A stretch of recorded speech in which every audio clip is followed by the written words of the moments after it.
Welcome to Lesson 2, Protocols and HTTP. Today, we're diving into the totally invisible rules that actually make the internet run. So let's jump right in. Have you ever wondered what happens when two devices just don't understand each other? Imagine trying to talk to someone when you both speak completely different languages. You just get confused, failed signals, right? Well, in the tech world, your smartphone wouldn't even be able to join a cellular network, and a PC couldn't talk to a switch unless the exact same company made both of them. So how do we fix that? Well, devices are kind of like us. To communicate smoothly and actually share information, they need a shared set of rules. And that brings us to our first major keyword, protocol. A protocol is an agreed set of rules that computers follow to communicate with each other over a network. Basically, these rules are the secret sauce that allows all kinds of devices, totally regardless of who manufactured them, to smoothly send and receive data. Think of it like having a universal checklist on a clipboard. Protocols step in to literally save the day for network communication.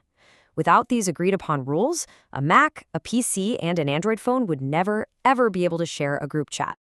Now, one of the absolute most important protocols out there is TCP/IP. That stands for Transmission Control Protocol and Internet Protocol. This guy is the heavy lifter. It's a critical collection of rules that actually govern how computers move data across a network.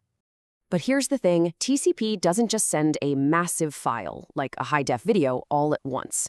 Instead, it breaks the data down into smaller, manageable pieces. We call these data packets. A data packet is a small unit of data packaged up to be sent across a network. It's like taking a giant puzzle, breaking it into individual pieces, and putting each piece in its own tiny envelope. To put that into perspective, a single short video clip on your phone, it could be broken down into thousands or even millions of these microscopic packets. Now, what's really wild is how packet switching actually works. Once the data is broken into those little packets, the Internet Protocol adds the IP address of both the sender and the receiver. Then, these packets travel across the internet, and they sometimes take entirely different routes through various routers just to reach the exact same destination. So, the crucial point here is the three-step lifecycle controlled by TCP/IP. Step 1, send. The data is split into addressed packets. Step 2, travel. The packets navigate the internet's super complex routes. And step 3, rebuild. The receiving computer takes all those puzzle pieces and reassembles them in the correct order based on their packet number, checking to make absolutely sure no packets were dropped along the way. Okay, so TCP/IP moves the data. But how do you actually see a website? Well, let's look at HTTP, which stands for Hypertext Transfer Protocol.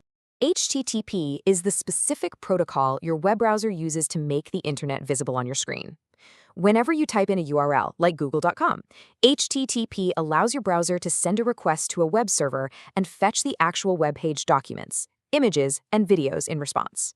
When we compare them side by side, it's super important to understand the difference.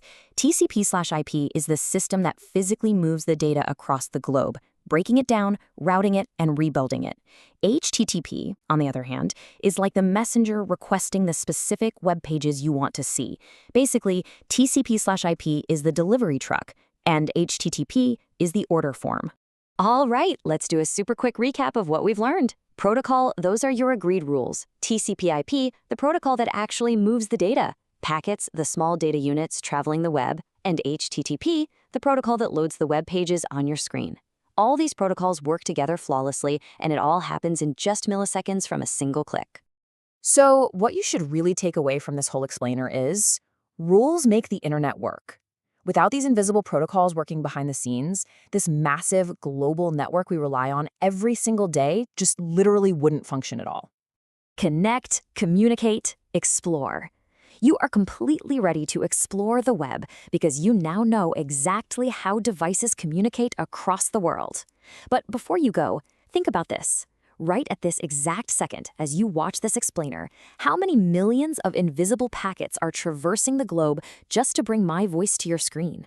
Keep that invisible magic in mind as you explore, and I'll see you in the next explainer.